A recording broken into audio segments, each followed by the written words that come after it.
Pues bueno, les voy a hablar muy brevemente de cómo se ha estado implementando uno de tantos problemas que tenemos en México, que es la ideología de género, ¿no? Falta obviamente agregar, ¿no? También la variante importante de la seguridad, ¿no? Del Estado de Derecho, entre otras tantas problemáticas que tenemos en México. Bueno, a través de las jurisprudencias que ha emitido la Suprema Corte de Justicia, los ministros, las reformas legales que se han hecho tanto en la Cámara de Diputados como en la Cámara de Senadores y, por ejemplo, en el caso de Veracruz, concretamente en el Congreso local, que penalizó el aborto hace unos años. A eso también hay que sumarle las políticas públicas del Ejecutivo, ¿no? Recordemos que el gobierno se divide en tres poderes: poder ejecutivo, poder legislativo y el poder judicial. El poder ejecutivo, pues, es el presidente, los gobernadores, y a través de la secretaría ellos también van creando políticas públicas para atender a la población. Y a través de las políticas se promueven o se desalientan determinadas conductas, ¿no? Que eso es lo que tenemos que entender, ¿no? Que cuando, por ejemplo, se dan apoyos para ayudar a los campesinos, pues, ¿qué se está haciendo? Pues se está promoviendo el campo, ¿no? La agricultura. Y cuando no hay apoyos, pues entonces no se está promoviendo, sino todo lo contrario. Sí, imagínense, en un programa en el que se regalan útiles escolares, uniformes, que se está promoviendo la educación, ¿no? Esa es la política, el Poder Ejecutivo a través de los programas que ellos diseñan, promueven o desalientan, ¿no? Y a esto hay que sumarle el adoctrinamiento masivo en los medios de comunicación, ¿no? Radio, tele, las series, que todo el tiempo están bombardeándonos a nosotros, a los jóvenes y a nuestros niños. En el caso del Poder Judicial de la Federación, que es muy importante, muchos salieron a marchar para defender la autonomía de la Corte y que sí es importante tener una Corte que sea independiente del Poder Ejecutivo. Digo, ahorita ya con el transcurrir de los años, hemos visto pues que la ideología de género ha encontrado apoyo y aceptación y una abierta promoción de los tres poderes, ¿no? No nada más es del Poder Judicial, también del Legislativo y del Ejecutivo. Pero bueno, concretamente en el caso del Poder Judicial, a través de jurisprudencias, de sentencias, se ha sentado el libre desarrollo de la personalidad, el cambio de la naturaleza jurídica del matrimonio, ¿no? Ya matrimonio ya no es regular a la familia, regular el amor, ¿no? Aunque sea algo intangible y subjetivo. El aborto, la sentencia del poliamor, que fue una sentencia que a mí en lo particular me dio un poco de esperanza, que no todo está tan perdido. La modificación de la fecha sentada en las actas de nacimiento, el cambio de nombre por cambio de género, el borrado del concepto de mujer, ¿no? Ya no se dice mujer, ahora dicen persona gestante o nos llaman personas menstruantes, ¿no? Como si solamente fuéramos mujeres en esas situaciones. Y en el caso de los vientres subrogados, pues que es muy grave que, que se permita de alguna manera la renta del cuerpo de las mujeres y la venta de los hijos, porque se están vulnerando derechos humanos, ¿no? En primera instancia, el derecho de filiación por contrato, ¿no? Por firmar un contrato ya, una mujer pierde el derecho de la filiación del hijo que gestó.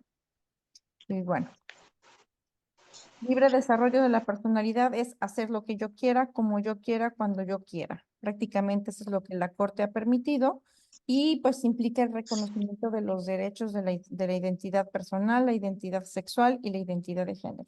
Y por eso vemos que hoy en día muchas de las políticas públicas, muchos de los programas giran en torno al libre desarrollo de la personalidad, ¿no? Como les decía, con base en el libre desarrollo de la personalidad, se cambió la naturaleza jurídica del matrimonio, ya no en unos estados, ya en los 32 estados, a través del poder legislativo, que son las cámaras de senadores, de diputados, Congreso local, pues se hacen reformas de leyes, se hacen leyes ideológicas, se hacen puntos de acuerdo para exigir la implementación de más políticas, más todo el presupuesto que ellos dan para hacer foros y exhibiciones, ¿no? Entonces, la ideología de género ya vimos que ha sido impulsada en el Poder Judicial y en el Poder Legislativo. Bueno, aquí les puse el ejemplo del derecho a la vida, porque pues muchas de las personas que estamos aquí estamos preocupadas del avance de la agenda del aborto, ¿no?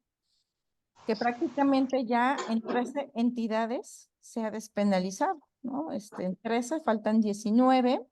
Veracruz lamentablemente se despenalizó en el 2021 y como un dato muy curioso, el día que se despenalizó, al día siguiente se estaba inaugurando la clínica de Mary Stopes que está ahí junto a los deliciosos licuados de café, ¿no? O sea, ya tan sabían que iba a suceder que ya te estaba todo instalado, ¿no? O sea, porque y no haces una clínica de aborto de un día para otro. O sea, ya tenían tiempo trabajándolo y pues lamentablemente lograron, ¿no? Despenalizar el aborto. Que el aborto en realidad está despenalizado desde el 2021 con la sentencia de cuando el exministro Arturo Saldívar Lelo de la Rea fue presidente de la Corte, con la sentencia de Coahuila, despenalizó el aborto. En todos los hospitales públicos de México, las mujeres pueden acceder a la terminación de la vida de su hijo, pero lo que han estado más lentos es en despenalizar el aborto en los códigos penales, porque mientras esté tipificado como un delito, no pueden abrir las clínicas privadas. Y todo esto ha sido alrededor del negocio. O sea, si se tratara del acceso, ya hubieran dejado de luchar. Pero no se trataba del acceso, porque pues los hospitales públicos, de alguna manera, el que pagamos nosotros los impuestos. Y lo que la agenda esta quiere es que se abran las clínicas privadas, ¿no?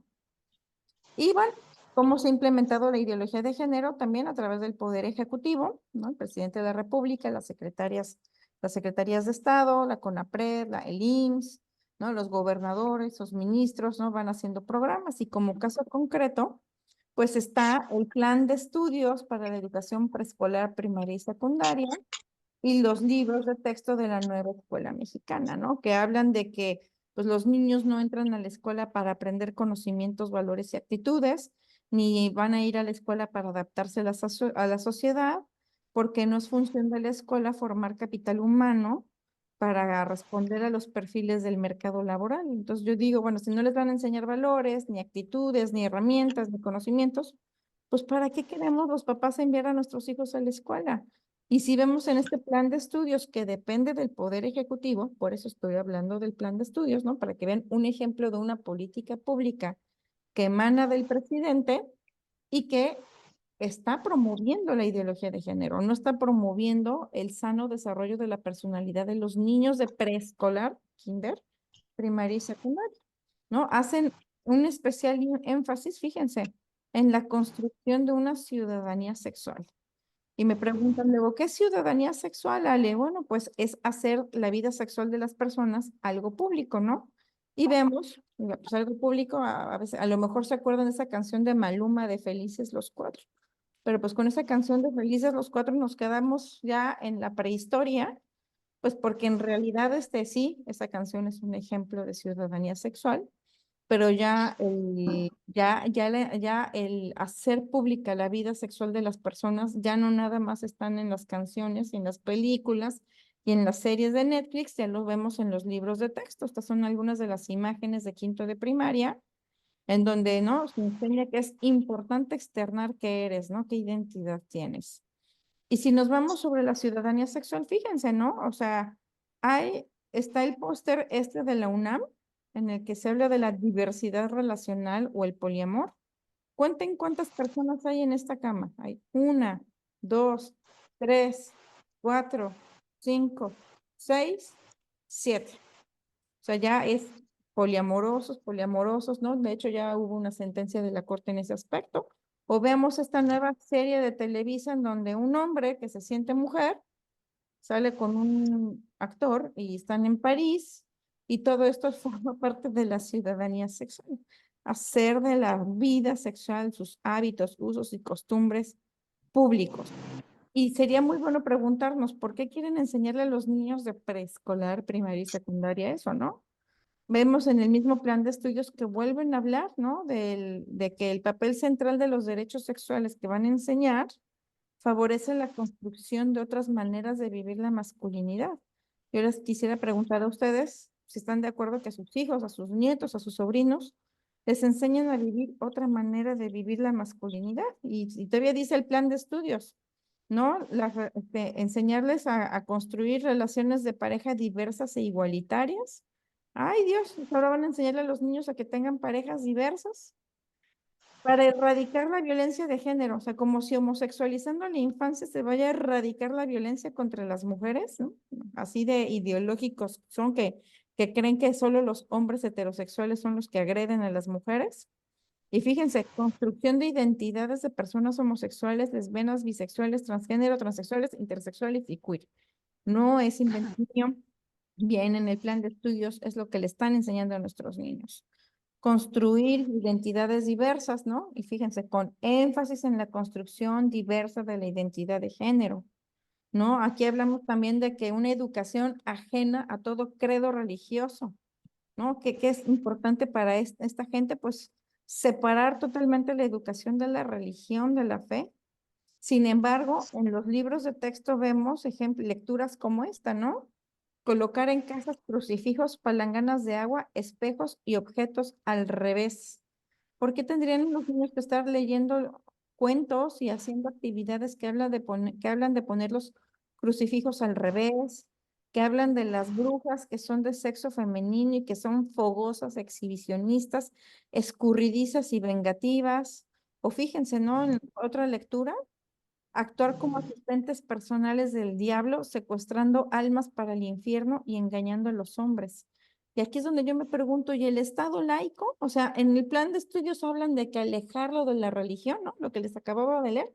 Y aquí casi casi están promoviendo la brujería, el satanismo, como le quieran llamar, ¿no? Fíjense otra parte del plan de estudios, resignifiquen, o sea, darle un nuevo significado a los valores, creencias y prácticas. ¿Qué significa eso de darle nuevos significado a los valores?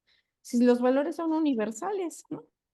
Fíjense en el plan de estudios, dice, el perfil del niño que sea egresado de educación preescolar, primaria y secundaria, reconocerá que puede ejercer su derecho a decidir sobre su cuerpo y a construir su identidad personal. Aquí ya una política pública del Poder Ejecutivo está implementando el aborto y la agenda transexual en nuestros chiquitos, ¿no? Y aquí les pongo el ejemplo, ¿no? El libro Nuestros Saberes, segundo de primaria, página 164. ¿Y qué le dicen a los niños de segundo de primaria? Que todos los seres vivos tienen el derecho a la vida, pero para que sea posible vivir, existen otros derechos que reconocen criterios válidos. O sea, en pocas palabras, todos tenemos derechos a vivir, pero pues si tu mamá no quiere que vivas, pues no vas a vivir, ¿no? Y fíjense, ese aborto, párrafo.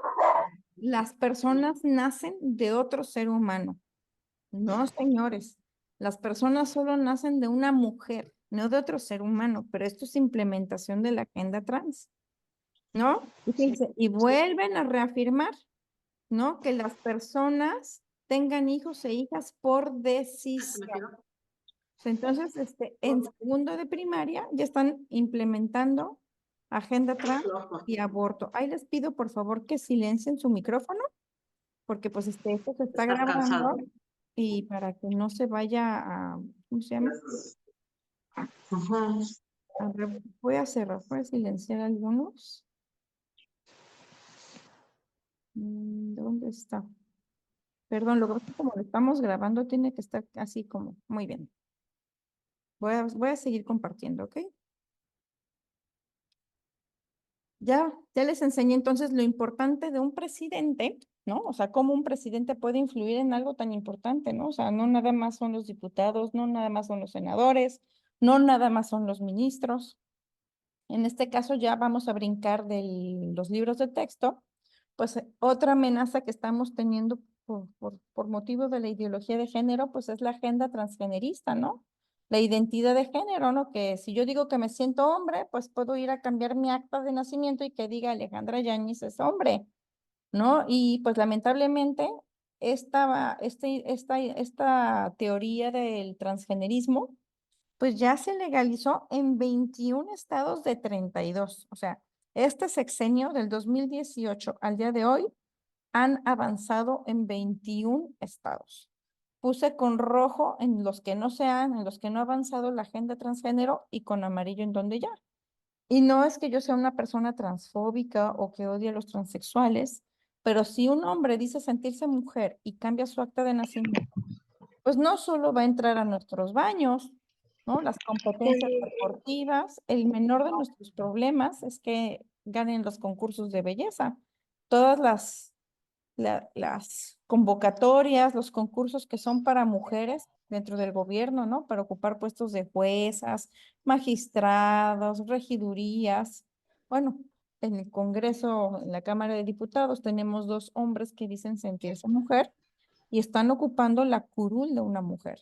Y muchas de nosotras, bueno, veo que aquí somos casi todas mujeres, sabemos pues que sí existe el machismo, ¿no? Lamentablemente, ojalá pudiéramos decir que es un mito, pero pues sí existe el machismo.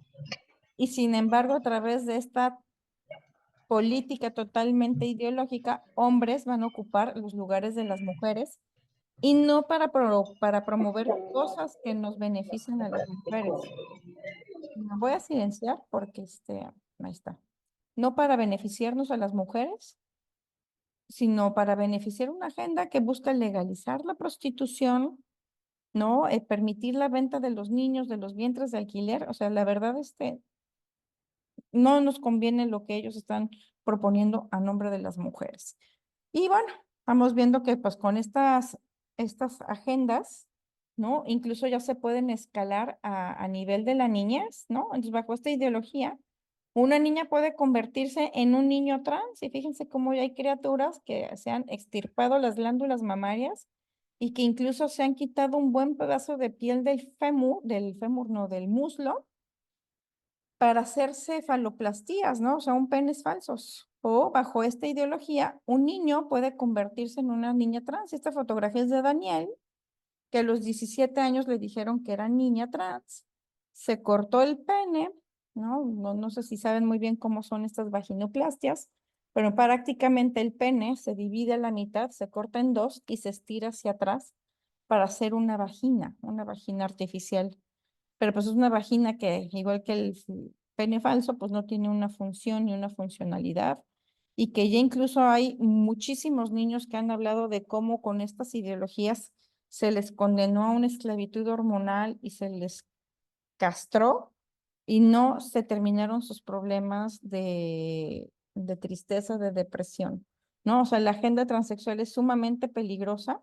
Me voy a regresar tantito porque por un problema de la mente se está castigando al cuerpo, ¿no? Decir, bueno, si una niña se siente niño, pues no hay que operarla para que parezca niño. Primero habría que ver por qué no quiere ser niña, ¿no? Porque muchas de estas niñas que no quieren ser niñas han tenido antecedentes de abuso sexual en la infancia.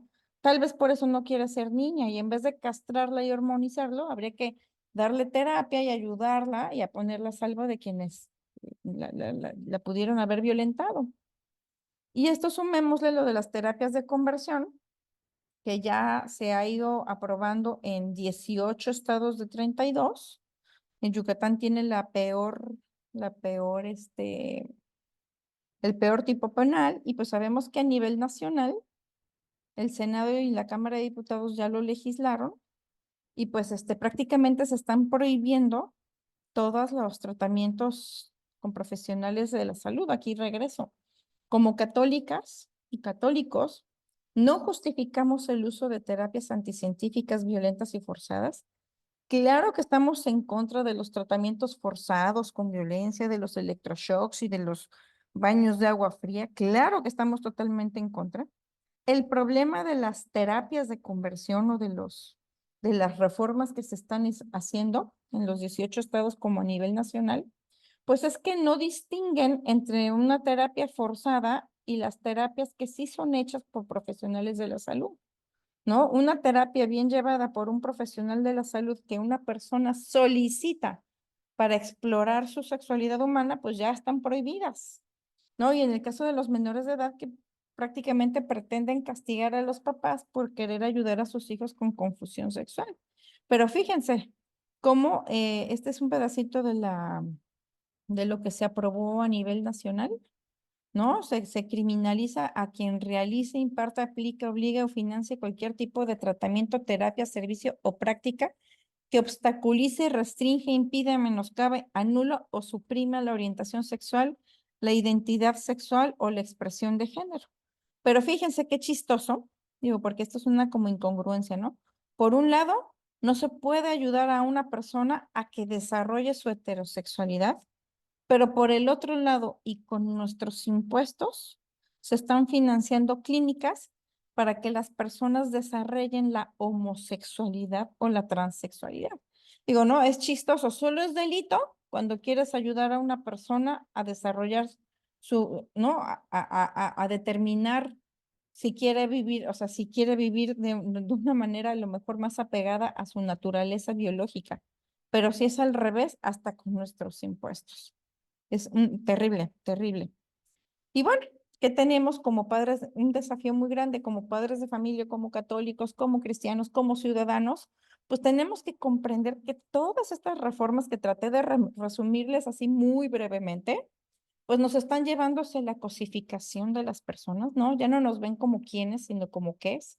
Una pérdida de libertades, una vulneración de la infancia, el borrado de las mujeres y la destrucción del concepto de familia. Y me faltó un punto, que es sustituir ¿no?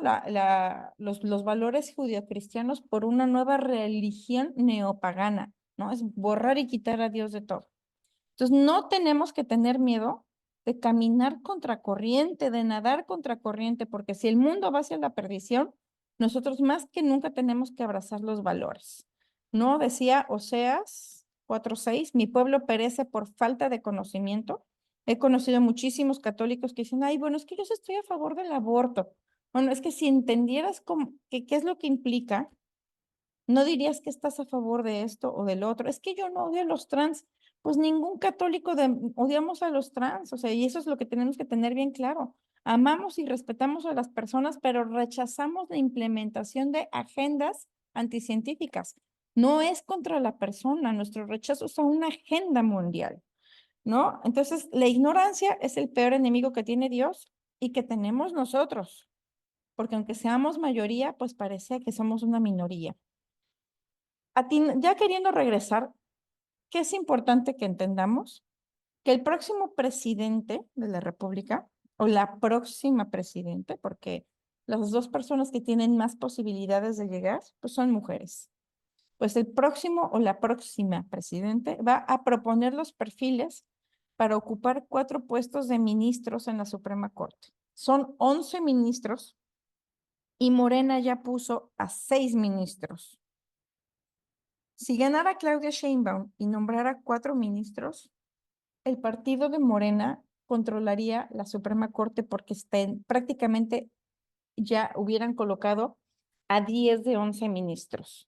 Entonces, sería importante pues que no ganara la señora Sheinbaum para que esos 4 ministros los fueran propuestos por una persona ajena del partido de Morena y estos 4 ministros nuevos no sirvieran a Morena y la Suprema Corte fuera equilibrada, ¿no? O sea, con distintas ideologías, pero ninguna a favorecer a un partido, porque pues a través de la Suprema Corte se han echado abajo un montón de reformas legales que han sido inconstitucionales. Pero si Morena controla a 10 de 11 ministros, pues ya no vamos a tener ese contrapeso. El próximo presidente respetará o no respetará la autonomía de los organismos descentralizados como el INE, como el INAI, entre otros tantos. Próximo presidente respetará o no la libertad religiosa, ¿no? Ya intentaron a través de la Corte prohibir los nacimientos, ¿no? Navideños en los espacios públicos y de hecho esa batalla no se ha resuelto porque fueron 3 amparos, 2 fueron desechados, pero todavía hay un asunto vivo en la Suprema Corte y en cualquier momento nos meten gol y nos prohíben poner en los espacios públicos los nacimientos navideños, ¿no? Que es peligrosísimo porque al final es limitar la libertad de las personas.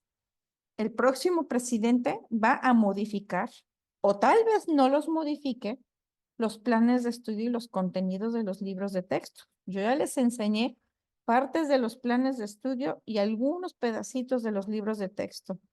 A mí me gustaría tener un presidente que modificara los libros. Yo sé que no van a eliminar la ideología de género, ¿no? La ideología de género está en los libros de texto desde el 2007, pero antes eran 50 páginas de historia, matemáticas, ciencias naturales y 3 páginas de ideología de género, y hoy son 50 páginas de ideologías y 3 de matemáticas. Entonces, o sea, por ejemplo, me dicen, ay, pero es que no importa quién gane, va a haber, sí, sí va a haber ideología de género. O sea, no me estoy cerrando a la realidad, ¿no? Lamentablemente, metieron en la reforma del 2019 la perspectiva de género en educación de manera obligatoria. Pero pues, ¿qué prefiero yo? ¿50 páginas de matemáticas y 3 de ideología o al revés? Pues yo creo que ahí coincide, no, vamos a coincidir todos, ¿no? Preferimos más matemáticas y menos de ideología. Y bueno, el próximo presidente o presidenta, ¿no? O la próxima presidenta tal vez respete o no la propiedad privada. Y bueno, nos estamos desgastando mucho porque, oye, es que los católicos no deberíamos de votar por ningún candidato que promueva el aborto o la ideología de género. Entonces, yo para ir cerrando esta charla, o sea, les quise dar como un pequeño preámbulo de cómo estamos y ya aterrizarlo directamente en estas elecciones. Yo traduje al español una parte del manual que hizo el arzobispado de San Pablo y Minneapolis para para ayudar a los católicos a decidir su voto en conciencia allá en los Estados Unidos, ¿no? También quisiera recordar que tanto Benedicto XVI ha hablado de los principios no negociables que hemos visto que se mencionan en un montón de videos con varios sacerdotes que están hablando del voto en conciencia, ¿no? ¿Y cuáles son los principios no negociables? Proteger el derecho a vivir, la promoción de la familia natural y garantizar la patria potestad. Esos son los 3 principios. O sea, todo candidato por el que votemos debe de garantizar y promover la vida, la familia y la patria potestad, en pocas palabras. ¿Cómo puedo formar mi conciencia? Primero hay que hablar con la gente. Necesitamos entender que los valores y los principios morales están establecidos en la palabra de Dios. Tenemos que leer los documentos, tenemos que recordar lo que dice el catecismo, la doctrina social y sobre todo tenemos que ser muy conscientes de que nuestros sentimientos deben de estar guiados por las virtudes y que nuestros sentimientos sí deben de estar vinculados con la conciencia. Así, cuando hagamos algo bien, nos sentimos bien y cuando hacemos algo mal, nos sentimos mal. ¿Por qué lo mencionamos? Porque en esta época de tanto relativismo, hay mucha conciencia laxa. Me ha tocado, también hay conciencias demasiado escrupulosas y como católicos ni debemos de ser laxos ni escrupulosos, tenemos que estar justo en medio. Me ha tocado conocer gente súper buena y de valores, pero que aplauden todo lo que ha hecho el presidente de la República y digo, bueno, ¿y dónde está esa congruencia de los valores con la conciencia, no? O sea, está totalmente desfasada. ¿No? Tenemos que aprender a valorar la realidad de la manera más objetiva posible, ¿no? O sea, decir, bueno, pues sí, sí, yo lo voté y muchas cosas me agradan de él, pero también reconocer que en esto se equivocó, ¿no? Sería muy bueno que empezáramos a practicar eso, a vincular los sentimientos y la simpatía con con la realidad. En este mismo manual venía la pregunta, ¿es moralmente correcto votar por todos los candidatos de un solo partido? Y fíjense lo que contestan en este manual. Depende de la postura de cada uno de los candidatos. O sea, no tienes que votar todo de un solo color. Tienes que analizar qué dice cada candidato y tal vez para presidente votas por un partido, tal vez para gobernador votas otro partido, tal vez para diputado y senador votas otro partido, o tal vez todos los perfiles son de tu agrado y coincide que todos son del mismo partido, pero no significa que tiene que ser así, ¿no? Entonces, por ejemplo, si en el PAN casi todos los candidatos son pro vida y pro familia, excepto uno, pues entonces vota por todos los candidatos que son pro vida y pro familia, excepto ese uno que no lo es. Por ejemplo, aquí en Yucatán, yo vivo en Yucatán, la candidata al distrito 4 local es una abierta promotora de la agenda transgénero y su diputado sustituto suplente es un transexual, una persona transexual. Incluso ya es conocido porque pues se hizo unas credenciales falsas de la Comisión Nacional de Derechos Humanos y visitaba casas pidiendo dinero. O sea, no nada más es trans, sino es transa, porque no se debe de estar haciendo eso de decir que trabaja uno para la Comisión de Derechos Humanos y estarle pidiendo dinero a la gente. Entonces, pues yo le diría a la gente de ese distrito, voten, ¿no? Si el candidato a gobernador es pro vida, pues vótalo. Si el candidato a senador de ese partido es pro vida, vótalo. Pero en el distrito 4 local, esa persona no es votable, ¿no? Si creo que un candidato pro aborto contribuirá más a la cultura de la vida que un candidato pro vida, podría votar por este. Y fíjense, aquí el manual es muy claro. Si tú tienes la opción entre votar por un pro vida y un pro aborto, tienes que votar por el pro vida, aunque creas que el pro aborto va a trabajar mejor, aunque creas que el pro aborto va a tener más votos y va a ganar, no importa. Las razones técnicas o políticas siempre deben de estar supeditadas a nuestras razones morales. Entonces, sea menos popular, aunque creamos que es menos inteligente, el defecto que le queramos encontrar, si es pro vida, hay que votarle.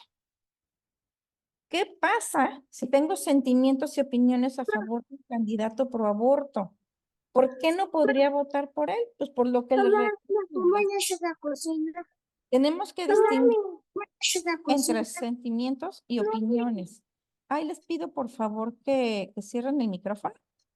Entonces, decir, bueno, o sea, si tú tienes sentimientos o favoritismos por un candidato que es pro aborto, recuerda que los sentimientos y las opiniones deben de estar supeditadas a la conciencia, no son iguales. Entonces, tenemos que votar por el candidato que promueve el bien o el bien posible. Y no tenemos que votar por un candidato que promueve un mal, ¿ok? Pero la vida no es tan fácil, señores. O sea, no tenemos un candidato pro vida versus un candidato pro aborto. Creo que parte del problema que hoy en México tenemos, por lo menos en el caso de la presidencia de la República, es que ninguno de los candidatos es pro vida, ninguno de los candidatos es pro familia y ninguno de los candidatos promueve el respeto a la patria potestad, ¿correcto? Entonces, ¿qué vamos a hacer si ninguno va por los principios no negociables que nos comentaba Benedicto XVI? Y fíjense, aquí en este manual nos indican, hay que votar por el candidato que ofrezca o que permita poner límites a leyes injustas, ¿ok? Y esto nos obliga a checar las propuestas de los tres candidatos para ver quién promueve ciertos límites. Y fíjense, hay una deducción del punto 73, el último párrafo del punto 73 del Evangelium Vitae de Juan Pablo II, que les dice, en efecto, obrando de este modo, no se presta a una colaboración ilícita, a una ley injusta, antes bien, es un intento legítimo y obligado de limitar los aspectos inicuos de las leyes injustas. Vamos a aterrizar con la otra pregunta. ¿Qué hago si todos los candidatos registrados son pro aborto? Pues obviamente uno va a ganar, señores, con nuestro voto o sin nuestro voto, uno de ellos va a ganar. Y no podemos encerrarnos al ostracismo como lo hacen los testigos de Jehová, que no votan por nadie. O sea, porque como católicos estamos llamados a buscar el bien. Y en estas terribles y deprimentes circunstancias, lo más cómodo y sencillo sería no votar, pero no, como católicos estamos llamados a luchar por el bien posible. Entonces la pregunta es, ¿qué candidato va a provocar menos daño en mi país? ¿Con qué candidato puedo generar puentes para limitar el daño del aborto y de la ideología de género? ¿Con qué candidato podré luchar por la patria potestad? ¿No? Entonces, la SEM nos pide votar, ¿no? Es muy clara con nuestros obispos, nuestros cardenales nos están pidiendo, y fíjense, lo dicen ellos muy claro. Ahí viene en el oficio, que ahorita se lo voy a buscar a Marichuy y se lo voy a dar para que se los mande. El episcopado nos llama a votar para buscar el bien común. Entonces, no está fácil, señores, tampoco está imposible, pero tenemos que estudiar las propuestas y ver, ay, bueno, mira, si los tres son pro aborto, pero hay uno o dos candidatos que sí están promoviendo y prometiendo que van a cambiar los libros de texto. Ah, mira, eso me suena interesante. Hay una candidata o dos candidatas que están promoviendo programas de apoyo para las mujeres embarazadas en vulnerabilidad. ¿No? Hay una candidata en particular, no voy a decir nombres porque creo que eso le toca a cada quien investigar, pero que está promoviendo ayudar a las mujeres embarazadas y los primeros 1000 días posteriores. Entonces ¿qué ayudaría a que las mujeres no aborten? Si el aborto ya está despenalizado por la Suprema Corte y no está en manos del presidente derogar el aborto, porque eso es una decisión eso está en manos de los legisladores, ¿qué tendríamos que hacer? Pues tendríamos que ver con qué candidata se apoyaría a las mujeres embarazadas en vulnerabilidad para que tal vez consideren no abortar. Y eso para mí es clarísimo, una manera de limitar los efectos dañinos de una ley injusta, ¿no? Cambiar los libros de texto, pues es promover de alguna manera la familia natural, que le inyecten menos veneno a los niños en las escuelas, igual que la patria potestad. Entonces, a veces pareciera que es muy difícil y no lo es. Lo que pasa es que tenemos que, es triste, es triste, pero también tenemos que distinguir entre el anhelo, todos desearíamos con todo el corazón tener un candidato que defendiera nuestros valores. ¿A poco no? Nos encantaría tener un candidato que diga, yo creo que el bebé en el vientre es una persona y merece respeto. Uy, me encantaría escuchar eso de un político, pero ha avanzado tanto la ideología de género que aunque tal vez nos quieran dar la razón, ningún político lo va a hacer públicamente, porque está la presión internacional, está el dinero prestado del Fondo Monetario Internacional. Entonces, ¿qué tenemos que hacer? Luchar por el bien común. Y ojo, que este ha sido el grave error de los mexicanos. Votamos y no damos seguimiento. Y también por eso están las cosas como están. Es votar en conciencia por quien aporte un granito más al bien común y gane quien gane, perdón, pero tenemos que ser los más castrosos, exigentes, estar detrás del senador que quedó, del diputado que quedó y decirle quiero políticas de estas, quiero políticas del otro, quiero esto y estar y denunciar, porque dicen que los políticos son como los perros, a periodicazos. Si nos organizáramos en un observatorio ciudadano para que cada una de las que estamos acá le diéramos seguimiento a un diputado local y cada vez que un diputado promueva una reforma ideológica que lastima a nuestros niños, a las familias, nos organizamos y le empezamos a denunciar y en WhatsApp y esto, boletín de prensa, los periódicos, y el día que se den cuenta que cada vez que promueven algo malo, la sociedad alza la voz, habremos cumplido nuestra misión en la tierra, que es luchar para que el reino de Cristo se ponga en este planeta, porque lamentablemente no nada más es orar y trabajar. Entonces, bueno, aquí ya termina la charla. Voy a dejar de grabar por si alguien quiere hacer preguntas y pues no quiere